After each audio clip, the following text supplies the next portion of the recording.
Hola a todos, bienvenidos a otro episodio más del podcast de CIMED. Mi nombre es Nini Ríos y hoy tengo el placer de conversar con la doctora Ivonne Torres Atencio. Ella es farmacéutica y doctora en farmacología, profesora titular de la Facultad de Medicina de la Universidad de Panamá y actual directora del Departamento de Farmacología.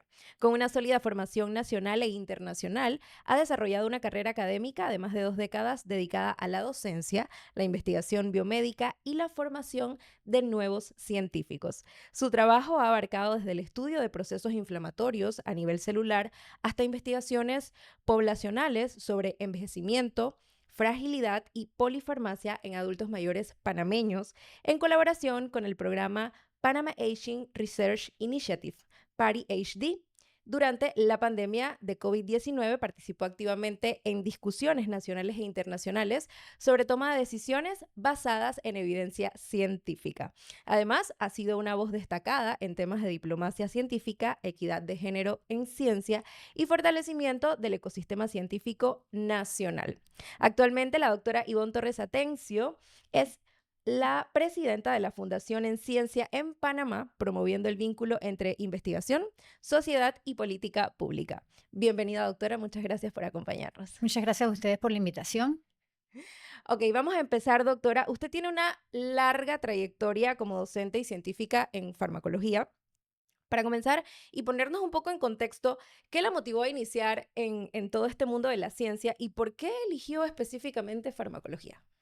Bien, realmente cuando uno está en la escuela, y eso es algo que también me gusta desde la fundación incentivar, nosotros no sabemos qué queremos estudiar. Ujú. Sinceramente, tú preguntas en la escuela, sobre todo en la secundaria, tienen algunas Claro. motivaciones, algunos hobbies, algunos gustos, pero no sabes qué estudiar.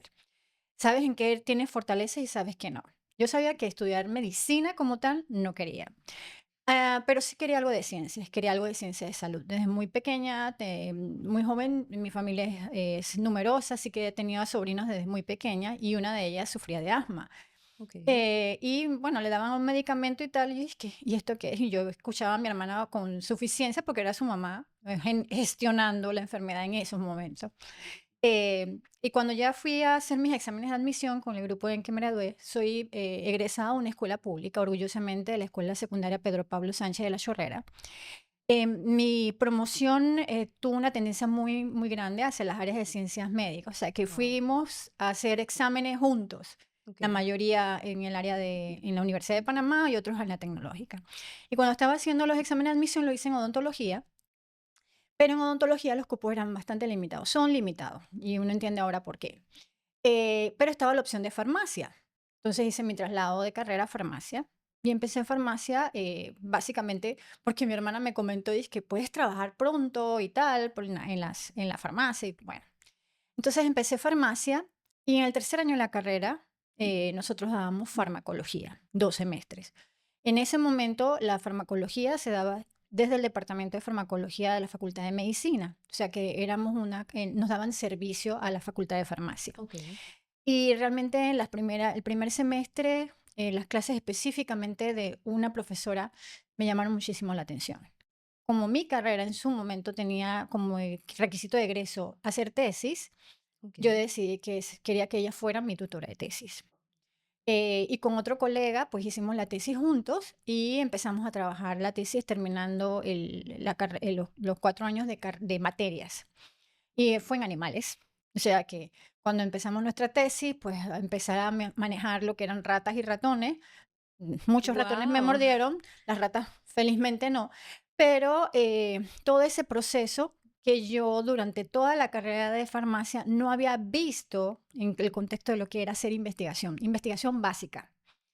Sí había otras materias que me gustaban y tal, pero farmacología fue la que desde la carrera me encantó, me encantó. O sea, tú encuentras algún punto en lo que vas estudiando que te cambia, Exacto. te cambia. Y fue farmacología. Terminé, me gradué allí, me gradué de farmacia, empecé trabajando en la farmacia del Hospital Nacional, en su momento el centro médico, y al año empecé como profesora asistente en la Facultad de Medicina, en el departamento de farmacología. ¿Por qué? Porque en vista de nuestro rendimiento y de haber pasado casi un año trabajando con animales y demás, eso ya nos daba a nosotros unas fortalezas, unas herramientas que podíamos aplicar para ser profesores asistentes, sobre todo en los laboratorios, que siguen Ok. siendo en animales para las carreras que dicta la Facultad de Medicina. Parte de su experiencia o de su formación de posgrado también la realizó en el exterior. ¿Cómo fue esa experiencia o esos aprendizajes que se trajo de vuelta a Panamá, tanto en lo científico como en lo humano? Bien, personalmente siempre he dicho que viví mi época un poco al revés, Ok. porque recién graduada, a los años me casé y tuve nenes y demás, y no había en Panamá la oferta académica en términos de posgrado que hay ahora. Pero aún así, empezó un programa de maestría en la Universidad de Panamá, y esta maestría en ciencias biomédicas fue bastante demandante. Estaba trabajando, había tenido mi primera hija, y estaba haciendo la maestría. Y era una maestría exigente. Tenía un gran pensum en términos de materia, pero también había ciertas exigencias o requisitos de egreso, como pasantías, obviamente una tesis y publicar los resultados de esa tesis en una revista indexada. Y en la carrera, o sea, en la maestría, di la materia inmunología básica.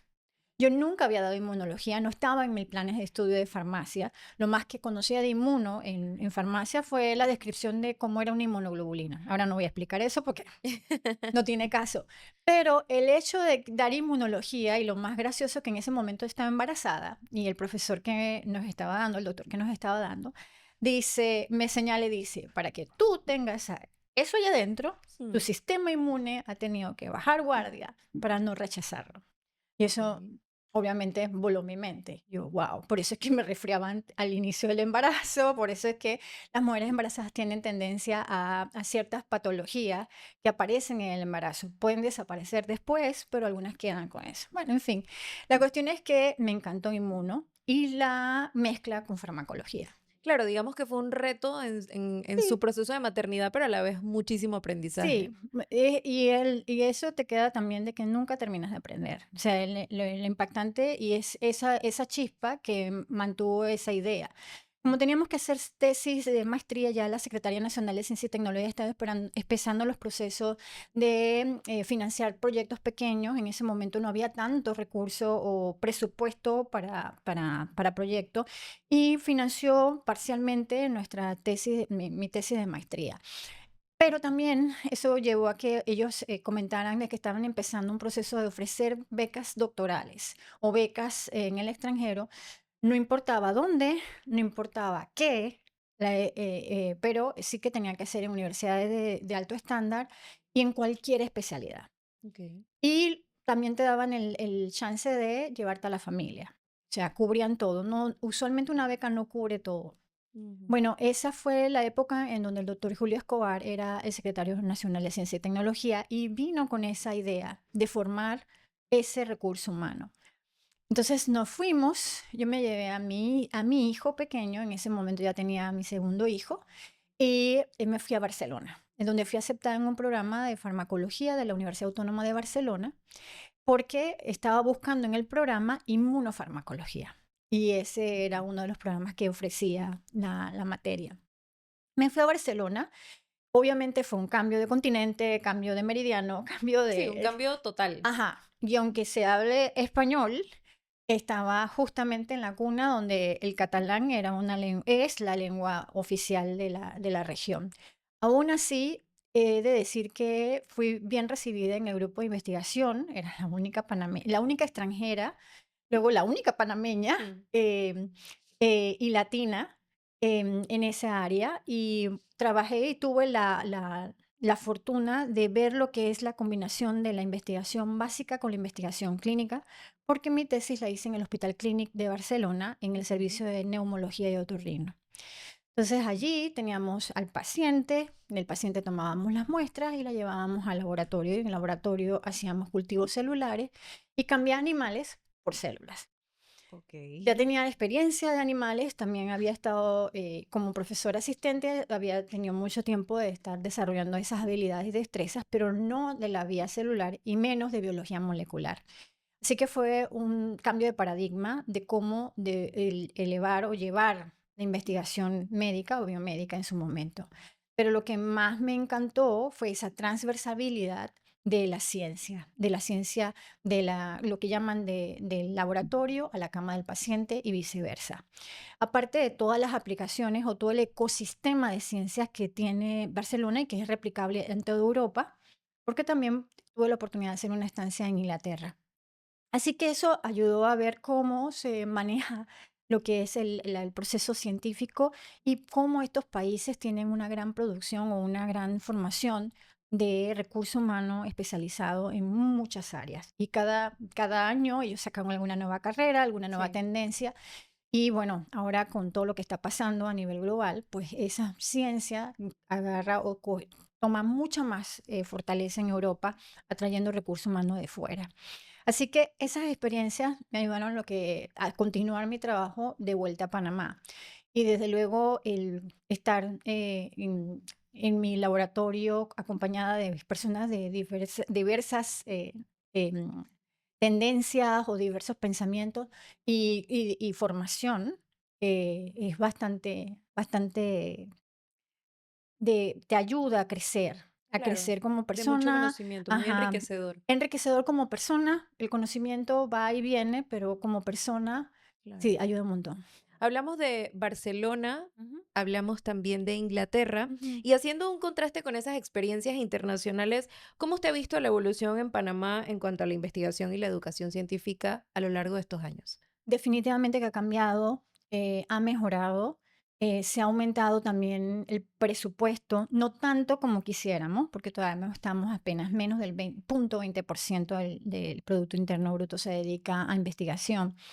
Pero sin duda alguna, el cambio que se quiso hacer hace 20 años con la formación de recursos humanos especializados fue lo que nos ayudó a enfrentar la pandemia hace 6 años. Ese recurso humano especializado que había llegado con todas esas herramientas y estaban ubicados en centros o institutos de investigación ayudaron a que Panamá pudiera tener una respuesta importante en la pandemia del COVID-19. ¿Podemos decir que el presupuesto sigue siendo como el famoso cuello de botella? El presupuesto definitivamente es muy poco para lo que ya realmente la capacidad del ecosistema de ciencias requiere. Uno. Dos, los procesos burocráticos Que que son tenemos, muchos. que son muchos, sobre todo que en nuestro país el paradigma de investigación está cambiando. Y el paradigma ha cambiado, pero las normativas no. Las normativas han quedado en el pasado, son anacrónicas. Y eso hace que perdamos competitividad, porque cuando nosotros pedimos un reactivo y que nos llegue, grupos que hacen investigación similar en otras partes del mundo ya tienen una publicación. Claro, nos quedamos. Estamos atrasados en términos de tiempo porque, aunque también es otra cosa, la ciencia no es inmediata. Hay toda una Tiene un curva proceso. de conocimiento, hay toda una curva de desarrollo de procesos.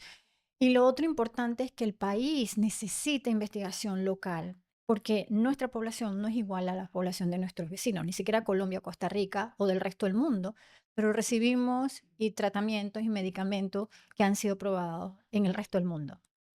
Entonces, esa es una de las cosas importantes que creo que cada día la gente tiene que realizar, las personas sobre todo que están en el área de investigación, de que nuestra sociedad, nuestra población es diferente y Sí. merece ciencia local. Vámonos un poco atrás a la pandemia, el Ujú. COVID-19. Durante la pandemia vimos decisiones muy complejas sobre medicamentos, pruebas diagnósticas, abastecimiento. Desde su experiencia en el ámbito farmacológico, ¿qué cree usted que aprendimos sobre la importancia de tomar decisiones basadas en evidencia en contextos de este tipo de crisis?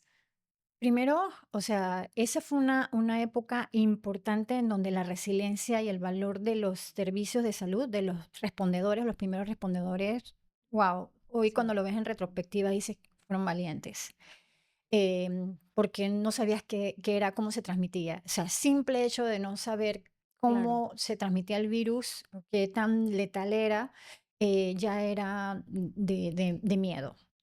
Lo otro es que igualmente hay guías, tratamientos que se estandarizan a nivel global o por grupos, pero en ese momento no había nada certero. Lo que se sabía era que una manera de disminuir o mitigar la propagación que había, o sea, cerrado las puertas de todo el mundo, era a través de una vacuna. Okay. O sea, y lo primero era conocer el virus, y eso se hizo supremamente rápido. Entonces, cosas que vi, la publicación rápida, que ahora ha quedado con los preprint, eso ayudó a tener información a tiempo real de lo que iban realizando los colegas en otras partes del mundo. Lo otro era alimentar plataformas digitales, sobre todo, ustedes escucharon que la cepa del virus mutaba y que si la X, que Sí, si la Beijing, que si la...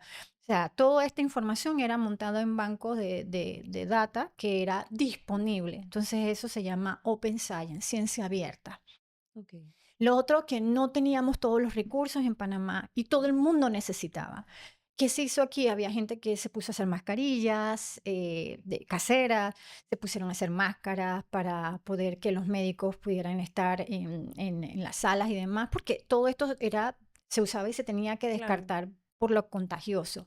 Así que también esto llevó a que hubiese emprendimientos en cuanto a ciertas cosas que se necesitaban en los laboratorios y la colaboración. La colaboración, por ejemplo, para cuando era el proceso de que empezamos a traer las vacunas, esas vacunas tenían que llevar una cadena de frío y no Ujú. teníamos los suficientes congeladores, así que todas las instituciones que tenían congeladores disponibles, sobre todo de -80, donaban ese espacio para eso. Inclusive la Facultad de Medicina donó espacio Claro, era un apoyo mutuo a nivel nacional. y eso es cooperación y también parte de lo de ciencia abierta que llaman Open Lab. Em, Aparte de eso, todo lo que eran los tratamientos. Tristemente, en la pandemia se agudizó el proceso de desinformación o de mala información.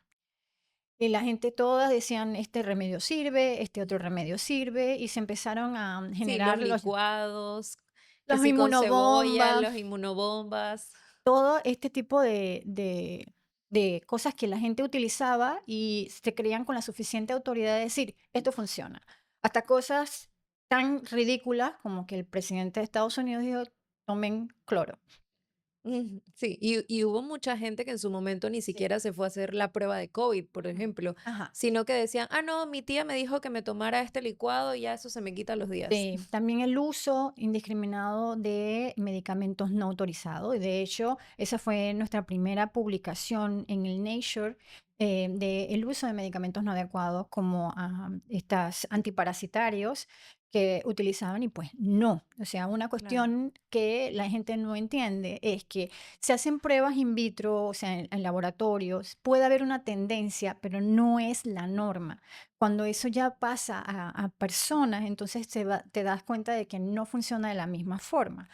Y las personas entonces tomaban estos medicamentos, hacían estas combinaciones para después quedar con ciertas consecuencias que ellos atribuían después a la enfermedad y no al haber usado mal medicamentos que no eran aprobados o que por sí, de hecho hoy en desinformación. día todavía conozco personas que dicen, no, es que me salió esto y seguramente es por la vacuna. Exactamente, es lo que vemos ahora, las personas diciendo es que ahora se están muriendo más, que jóvenes que le están dando esto, y eso fue porque se vacunaron. Yo dije, ¿estás seguro de eso? O sea, ¿de dónde sacas esa información? Porque es lo otro. El detalle de todas estas cosas es una cuestión, es causalidad y otro es casualidad. Y realmente Exactamente. esa es la parte en donde la divulgación científica hace su parte. Hace poco salieron resultados de estudio de por qué la vacuna AstraZeneca produjo en alguna población eventos cardiovasculares. Y las conclusiones fueron que había en estos pacientes ciertos trastornos genéticos que producían esa interacción. Son publicaciones recientes después de 6 años. Es decir, que nosotros todavía no conocemos todo lo que pudo y lo que dejó el COVID-19 en lo que llamaban el long COVID. Tenemos una población que quedó afectada por el COVID, Claro. pero le atribuyen eso a la vacuna y no es necesariamente lo cierto.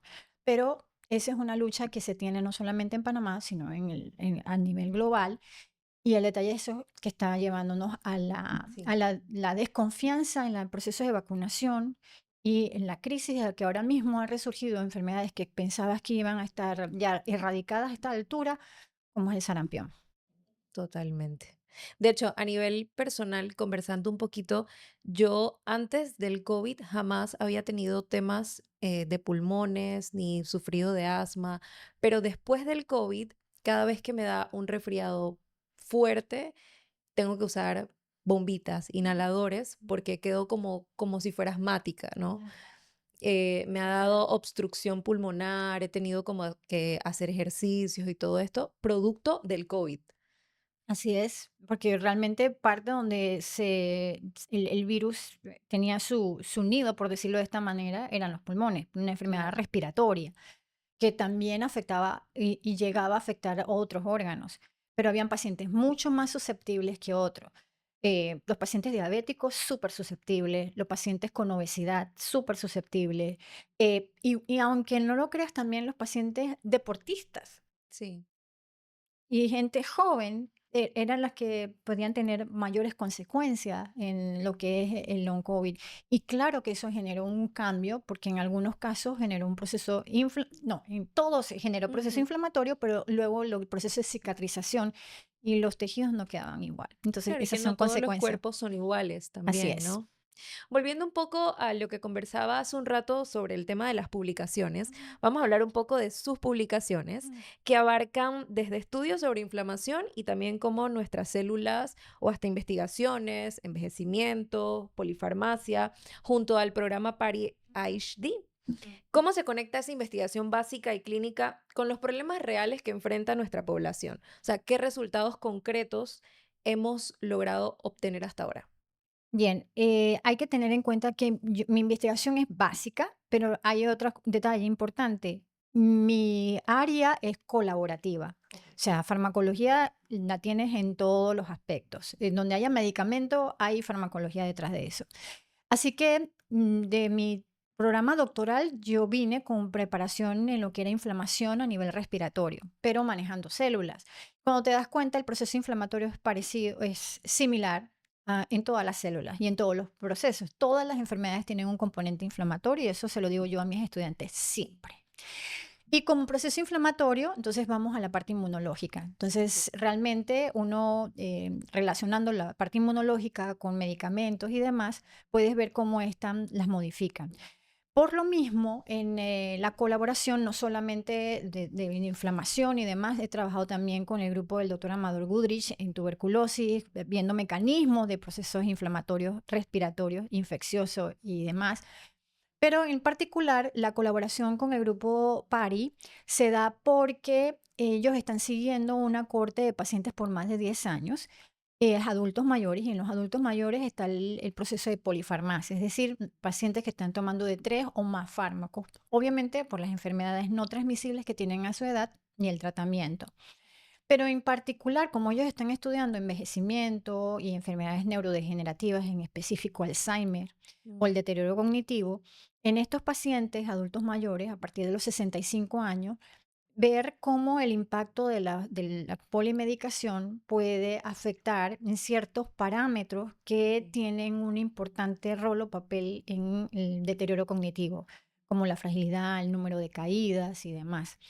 Y esto puede deberse a muchísimos aspectos y lo que nosotros intentamos en los papers era ver cuál era la frecuencia de uso de ciertos medicamentos que podrían entonces estar impactando en esa fragilidad, Claro. en el número de caídas, si influía o no, si había una relación estadística o no con la data local. Y esto es muy importante y se ha hecho en otros países también.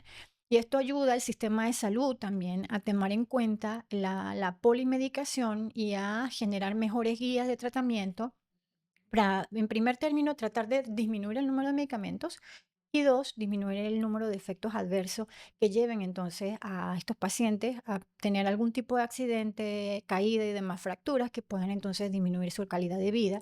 Y algunos de estos casos también, estos pacientes, si no toman adecuadamente sus medicamentos, entonces las enfermedades no transmisibles que padecen, ya sea Ujú. hipertensión, diabetes o demás, afecta lo que es la circulación de la sangre, sobre todo en el cerebro, y llevan a procesos de deterioro cognitivo. Claro, Entonces, es un poco de son todo. nuestros pacientes más vulnerables, por Sí, decir, ¿no? los Entran pacientes. en el grado de los pacientes más Sí, y vulnerables. lo interesante es que nuestro país, como mucho de la región, ya está entrando en un proceso de envejecimiento. Y lo digo un poco, y suena hosco, el recambio generacional no está a la misma velocidad de lo que envejecemos, de los que nacen. Claro. Entonces, esto lleva a que nuestra población mayoritariamente vaya hacia un proceso de envejecimiento. Por lo tanto, los servicios de salud, las mismas infraestructuras y todo deben ser adecuadas para esa población adulta mayor. Que el ambiente se vuelva amigable para ese paciente adulto mayor y que nuestro sistema de salud esté preparado para tratar a ese paciente adulto mayor. Muy importante lo que acaba de decir, doctora. Ahora pasemos a otro punto y es, usted ha trabajado activamente en el tema de la diplomacia científica, pero hablemos en palabras sencillas o para el público que nos está viendo, ¿qué significa realmente la diplomacia científica y qué debería importarle a Panamá en cuanto a este tema? O sea, ¿por qué debería importarle? Bien, es muy importante tener en cuenta que estamos en un mundo donde tenemos diferentes culturas, diferentes países y la diplomacia como tal ha existido siempre, para bien o para mal, guerras o Exacto. no, matrimonios entre reinos y demás, todo eso era parte de la diplomacia. El detalle es que llega a este proceso de diplomacia científica que en muchos países, sobre todo en Estados Unidos y en Europa, se iba realizando de manera orgánica, sin tenerle o acuñarle un término, Ok. en donde ellos tenían a científicos que les aconsejaban o les daban ideas sobre ciertas normativas y demás. En Estados Unidos, por ejemplo, su presupuesto, entonces, estaba muy bien delineado hacia qué áreas ellos tenían que desarrollar. Y de hecho, se puede decir que justamente por ese tipo de diplomacia que manejaron, fue el proyecto Manhattan que llevó a la producción de la bomba atómica. Wow. La figura de Oppenheimer es una figura chocante, pero es un ejemplo de lo que se hizo en diplomacia científica. Y eso fue una diplomacia científica para terminar una guerra, pero que generó todo un proyecto y todo un poder a través de lo que es la bomba atómica. Luego de eso estuvo todo lo que fue la colaboración de Estados Unidos para ayudar a Europa a reconstruirse luego de la Segunda Guerra Mundial. Pero no es hasta el 2010 que más o menos que la American Association for Advanced Science, la AAAS, y la Británica acuñan el término diplomacia científica, en donde ellos manejan tres esferas importantes: la ciencia para la diplomacia para la ciencia y la ciencia con la diplomacia. ¿Qué quiere decir estos aspectos? Nosotros tenemos que cada país tiene un ecosistema científico y tiene sus necesidades. Las necesidades de Panamá no son similares a la de Colombia o a los del No, Caribe. todos los Ajá, países son tienen distintos. su, ajá. Entonces, ¿qué quiere decir eso? Nosotros tenemos cosas en las que somos innovadores o las que somos champions, le llaman esto. Hay que tener en cuenta que tenemos un canal que ha sido nuestro punto de diplomacia y estratégico, y de hecho esa neutralidad es parte de esa diplomacia y hace que nosotros en temas logísticos de servicio hayamos tenido un importante papel. Pero también tenemos un importante ecosistema natural, diversidad por ejemplo, cosas que en Panamá hay que no hay en otras partes del mundo Claro. por nuestra posición geográfica. Esto hace que nosotros también tengamos en cuenta, por ejemplo, cosas importantes en el mundo agropecuario: el café es uno de nuestros champions. Ciertos productos como la piña de Exacto. Panamá tiene calidad de exportación, no hay otra piña como la de Panamá, dependiendo también dónde la... ¿Dónde? Exacto. Ajá. Y otras cosas que se van mejorando justamente por la colaboración que hay entre científicos, pero también que el Estado ayuda a que esas acciones tengan un mejor papel a nivel regional o global. Entonces, dependiendo de cada país, hay intereses y esos intereses son desarrollados a través de tanto la política pública o la política exterior de ese país como de los recursos que se tienen. Entonces, la diplomacia científica ayuda en esos aspectos, a aconsejar al Estado en dónde tiene que invertir Claro, o qué tiene que mejorar dependiendo de las áreas de especialidad, porque no es solamente en agricultura, puede ser exacto. biomedicina, logística, recursos naturales y demás. Y tener este ecosistema permite entonces poder desarrollar mejor la economía del país, el crecimiento social y la educación. Muy importante. En esa misma línea y conversando acerca de Panamá, la Fundación Ciencia en Panamá nace con ese propósito de fortalecer el vínculo entre ciencia, sociedad y toma de decisiones. Al inicio, Ciencia en Panamá nació y justamente este año cumplimos 10 años que, como movimiento y ahora como fundación, peleando presupuesto. Ok. Nosotros en realidad en ese momento estaban regresando justamente las personas que se habían ido con estos programas de becas doctorales y cuando llegaban al país pues les costaba conseguir dónde estar, les costaba financiamiento, cómo traer todo el conocimiento que traían, cómo poderlo explotar en nuestro país. Y quedarse fuera era perder ese recurso humano, lo que llaman fuga de cerebro. Nosotros no queríamos eso. Si tras que no teníamos tantos, no es que diga que no tenemos personas inteligentes, pero no teníamos tantas personas especializadas, Claro. perderlos de esa manera cuando el Estado había invertido en su formación 4 o 5 años. Entonces, ¿qué pasa? Llega el momento en de que nuestros presupuestos de ciencias nunca han pasado del punto 15,20% del Producto Interno Bruto. Y esto hace muy difícil, primero, todo lo que es infraestructura. Tenías que actualizar los laboratorios de investigación, comprar equipo, todo el tiempo que llevan, algunos Volvemos al mismo tema del con cuello de ajá, botella, ajá. ¿no? Pero después de eso, el recurso humano que tenías, seguir en la formación de otro recurso humano para lo que es el relevo generacional y la compra de insumos y demás para poder producir ciencia. Entonces, el presupuesto tiene que aumentar, pero no solamente en un área que sería de proyectos de investigación, sino diversificada, formación, proyectos de investigación y llegar al proceso de innovación. Entonces, eso también depende de cómo el Estado invierta. No podemos tener un país solo innovación si no hemos invertido en los otros pasos anteriores. Formación de recursos humanos e investigación que genere innovación. Ahora ya estamos en esos pasos. Así que de esa manera nació Ciencia en Panamá. Pero luego nos dimos cuenta de que no era solamente pedir más dinero, sino que la sociedad se empoderara de la ciencia que se hacía en el país. ¿Qué estaban haciendo sus científicos? Porque preguntabas en la calle y te decían el nombre de un científico de fuera o siempre Albert Einstein o Marie Curie, pero de allí para de contar. Pero no Claro. conocían a sus científicos locales y lo que Panamá Sí. estaba haciendo en temas de ciencia. También eso influyó muchísimo que después en la pandemia, tanto Ciencia en Panamá como otras organizaciones justamente hicieran uso de esas habilidades y destrezas en comunicación científica para incentivar la visibilización de las científicas y científicos panameños. Y luego de eso, aplicar todo lo que esas investigaciones, que no se queden solamente en artículos publicados, sino que también las soluciones o las recomendaciones que generan estos artículos sean tomados en cuenta para los tomadores de decisiones en políticas públicas. Usted tiene un rol muy importante como mujer influyente en la ciencia en la región. ¿Cuál cree usted que son esas brechas invisibles que aún enfrentan las mujeres científicas en Centroamérica? Yo no diría que son invisibles esas barreras, ¿eh? Ok. Sí, en algunos lados bastante visibles.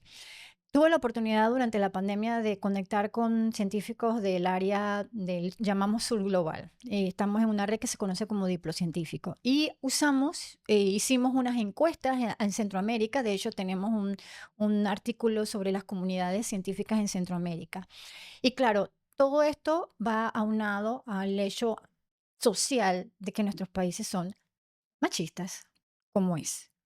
Tan sencillo como Totalmente. eso, totalmente. Lo conversábamos hace un inicio detrás de Sí, cámaras. ajá. Entonces, ¿qué pasa? Se da este efecto tijera que ya se ha visto en muchísimas publicaciones, sobre todo antropológicas o de ciencias sociales.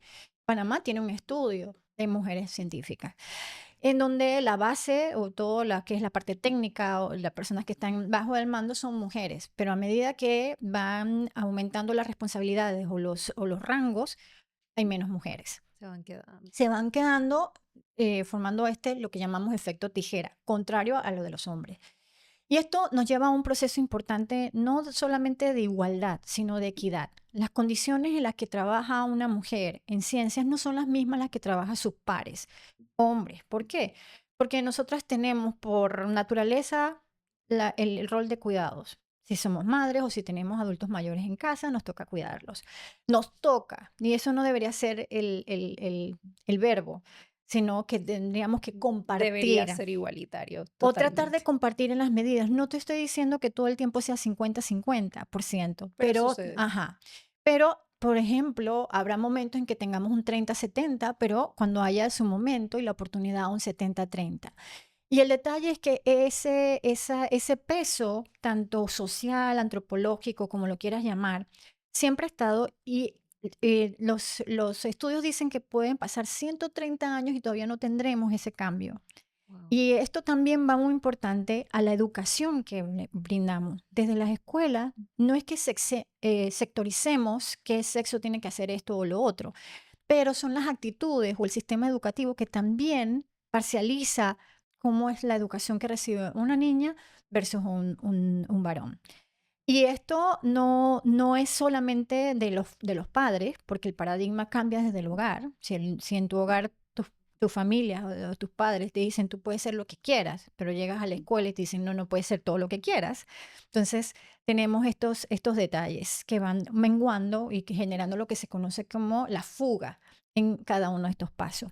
Y hay mujeres que dejan las carreras y demás, tanto por lo de la familia como dentro del círculo, lo que es el acoso y demás, porque Claro, no que es lo también mismo. existe, Ajá. exactamente. Entonces, esto también es un impacto importante en todo lo que hacemos alrededor de nuestras vidas. Nada de lo que hay en términos generales producido está pensado en mujeres. Te doy un simple ejemplo. Tú conduces, tienes tu Sí, carro. sí, Ergonómicamente no es para una mujer. El cinturón de seguridad, el asiento, siempre te sientes que no estás apropiadamente o cómoda en ese sí, asiento. O el cinturón de seguridad que te molesta, sobre todo a nosotras en el pecho, nos molesta claro. usarlo. Entonces, ¿quiénes generan los diseños? En la Los mayoría de hombres. los diseños, ajá. Y Y no los necesitan. diseñan pensando en ellos. Y el muñeco que ponen para los choques, Es un hombre. ajá, con el peso y la estructura de un hombre. ¿Y La dónde quedamos seguridad, las mujeres? ajá. Simplemente en el auto. El hecho de nuestras calles. Pedimos iluminación por lo mismo, por seguridad. Una mujer no sale a la calle sola, trata de salir acompañada porque no se siente segura. Segura, exacto. No hay suficientes avenidas o espacios abiertos, iluminados que den seguridad a las mujeres. Entonces, vemos que estas brechas son bastante visibles, pero no todas las mujeres están alerta de eso. Y eso es lo que también es importante y que tristemente leí ayer un artículo de un periódico en España que en los últimos 5 años se ha reducido la cantidad de mujeres que se consideran feministas. Y eso es triste porque todo el movimiento político ha originado que también se vea que ser feminista está mal. Y yo lo digo y que queda grabado, soy feminista. Porque mujeres antes de nosotras, todo el trabajo que hicieron han permitido de donde yo estoy y ahora hablando, esté. Desde el Totalmente. voto, de las pastillas anticonceptivas, las vacunas. Las vacunas liberaron a las mujeres. Porque cuando teníamos hijos no podíamos salir, no podíamos estar a los menos 10 años, porque les daba una enfermedad de este y que teníamos que cuidarlos. No había esa libertad Sí. para trabajar. Entonces, te ves que todos estos cambios, tanto sociales como de salud, impactan en la mujer. Y cuando se empiezan a quitar estos derechos o estos beneficios, a quien primero impactan es a la mujer. Yo creería que en los últimos años, o pensaba, estoy aterrizando con esta conversación con usted, estábamos yendo hacia un camino igualitario, pero todavía nos falta. Nos falta, nos falta. Y tristemente estamos viendo un retroceso en ciertas sociedades.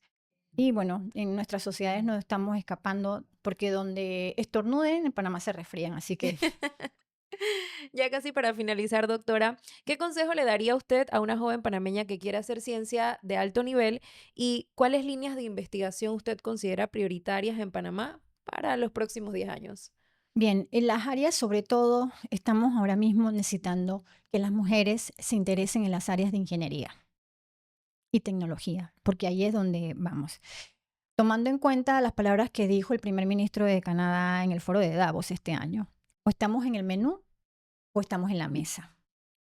Entonces, las mujeres Sí. estamos en ese punto. Sí, hay muchísimas personas y muchísimas mujeres en el área de biomedicina y hay que seguir incentivando si esa es tu área, pero en las áreas de ingeniería necesitamos más mujeres. Mi consejo, necesitamos aliados, aliados, es decir, hombres y mujeres a nuestro lado, mentores, que busquen a esa persona, porque tú siempre en la vida vas a necesitar tres personas: un sponsor, alguien que te patrocine, o un Ok, coach, alguien quien te oriente, y un mentor. ok. Entonces creo que realmente parte de esto es que busquemos ayuda. Algunas veces lo podemos hacer sola, pero en compañía llegamos más lejos. Muchísimas gracias, doctora. Me quedo con esa frase de nos quedamos en el menú o estamos en la mesa. Gracias de verdad por acompañarnos en este episodio. De verdad que fue muy, pero muy enriquecedor. Y bueno, esperamos que podamos contar con usted en los próximos episodios y a todos los que nos ven a través de nuestras redes sociales. Muchísimas gracias y no se pierdan más episodios. No se pierdan los próximos episodios de CIMET.